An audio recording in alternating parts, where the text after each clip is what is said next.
കേരള സർക്കാരിന്റെ കീഴിൽ ഒരു സ്ഥിരജോലി ആഗ്രഹിക്കുന്നവർക്ക് പുതിയൊരു അവസരം കൂടി ഇപ്പോൾ കേരള സ്റ്റേറ്റ് വാട്ടർ ട്രാൻസ്പോർട്ടിലേക്ക് വിളിച്ചിട്ടുണ്ട്.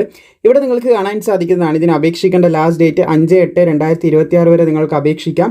053/2026 അതായത് 053/2026 എന്ന കാറ്റഗറി നമ്പറിലൂടെ കേരള PSCന്റെ വെബ്സൈറ്റിൽ വൺ ടൈം രജിസ്ട്രേഷൻ കംപ്ലീറ്റ് ചെയ്തവർക്ക് ഇനി പറയാൻ പോകുന്ന യോഗ്യത ഉണ്ടെങ്കിൽ PSCന്റെ സൈറ്റിൽ കയറി അപ്ലൈ ചെയ്യാൻ പറ്റും. അപ്പോൾ കേരള സ്റ്റേറ്റ് വാട്ടർ ട്രാൻസ്പോർട്ടിലേക്ക് അപ്ഹോൾസ്റ്റർ പോസ്റ്റിലേക്കുള്ള അപേക്ഷയാണ് ഇപ്പോൾ വിളിച്ചിട്ടുള്ളത്. ഏകദേശം ശമ്പളം നോക്കുകയാണെങ്കിൽ 25,100 മുതൽ 57,900 വരെയൊക്കെ ശമ്പളം ലഭിക്കുന്ന ഒരു പോസ്റ്റാണ്. നിലവിലൊരു വേക്കൻസിയാണ് റിപ്പോർട്ട് ചെയ്തിട്ടുള്ളത്. അതുപോലെ തന്നെ ഇത് നിലവിലുള്ള വേക്കൻസിയാണ്. വേക്കൻസി വിലയിരുത്തി നിങ്ങൾ അപേക്ഷിക്കാതിരിക്കേണ്ട. യോഗ്യതയുണ്ട്, താല്പര്യമുണ്ട്, തീർച്ചയായിട്ടും നിങ്ങൾ അപ്ലൈ ചെയ്യുക. Method of appointment direct recruitment ആണ്. യോഗ്യതയുള്ള എല്ലാവർക്കും അപ്ലൈ ചെയ്യാം. 18 to 40 വയസ്സ് വരെയുള്ളവർക്ക് അപേക്ഷിക്കാൻ സാധിക്കും.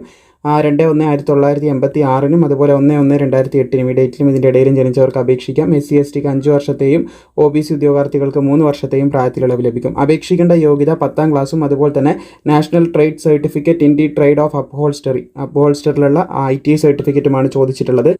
അപ്പോൾ ഈ പറഞ്ഞ യോഗ്യതയുള്ളവർക്ക് അപേക്ഷിക്കാം. ഈ രണ്ടാമത്തെ യോഗ്യത ഇല്ലെങ്കിൽ മൂന്നാമതായിട്ട് എക്സ്പീരിയൻസ് പറയുന്നുണ്ട്. അതുണ്ടെങ്കിൽ അപ്ലൈ ചെയ്യാൻ പറ്റും. അല്ലെങ്കിൽ 2 യോഗ്യതയുള്ളവർക്ക് അപ്ലൈ ചെയ്യാനായിട്ട് സാധിക്കുന്നതാണെന്ന് ശ്രദ്ധിച്ചിരിക്കുക. അപ്പോൾ പരമാവധി സുഹൃത്തുക്കളിലേക്ക് ഷെയർ ചെയ്യുക. ഇതുപോലുള്ള അപ്ഡേറ്റ് കിട്ടാനായിട്ട് പ്രോപ്പറായി ഫോളോ ചെയ്താൽ മാത്രം മതി.